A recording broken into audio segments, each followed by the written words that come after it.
এর মা কিন্তু তার কাছে সেরা, যেমন আপনার কাছে আপনার মা সেরা। আপনি যেমন আপনার মায়ের হাতে রান্নাটি খুব পছন্দ করেন, তেমনি আমি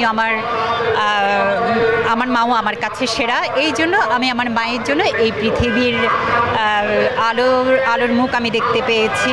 এবং আমাকে এই যে ছোট থেকে এই যে আমার বড় হওয়া, যে প্রতিটা পদক্ষেপে মা আমার পাশে ছিলেন, তিনি তার শুভকামনা জানিয়েছিলেন। প্রতিটি পদক্ষেপে তিনি আমার জন্য যে পরিশ্রম করেছেন, যে কষ্ট স্বীকার করেছেন, ত্যাগ স্বীকার করেছেন, তার জায়গা থেকে আমি মায়ের ঋণ কখনোই শোধ করতে পারবো না। কোনো সন্তানই সেটা পারে না। আমি চাই পৃথিবীর যে প্রান্তে প্রতিটা জাতি, ধর্ম, বর্ণ নির্বিশেষে প্রত্যেকটা মানুষ এবং তাদের যে মাগুলো বেঁচে থাকুক, ভালো থাকুক। কোনো মাকে যেন কোনো সন্তানের কারণে বৃদ্ধাশ্রমে যেতে না হয়। এবং আমি চাই যে প্রতিটা পরিবারে মা থাকবে, শুধু মা কেন, বাবাও থাকবে। এবং পরিবারগুলো একক হবে না, আমরা যৌথ পরিবার হয়ে কিন্তু আমাদের মা বাবাকে নিয়ে আমরা বেঁচে থাকবো, এটাই চাই।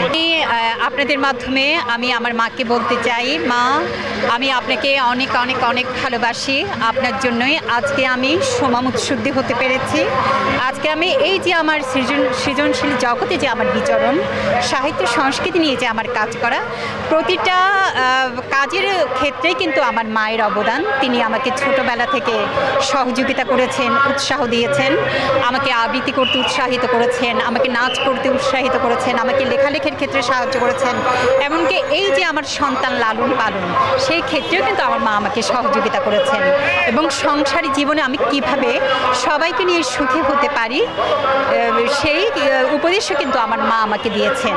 আমার মা কখনো আমাকে ঘর ভাঙার যে পরামর্শ, সেটা কিন্তু কখনোই দেননি। তিনি চেয়েছেন আমি সবাইকে নিয়ে সুখে থাকি, ভালো থাকি। তেমনি আমি চাই আমার মাও সংসার জীবনে ভালো থাকুক সবাইকে নিয়ে। এবং পৃথিবীর মায়েদের প্রতি আবারও অনেক অনেক ভালোবাসা এবং শুভকামনা।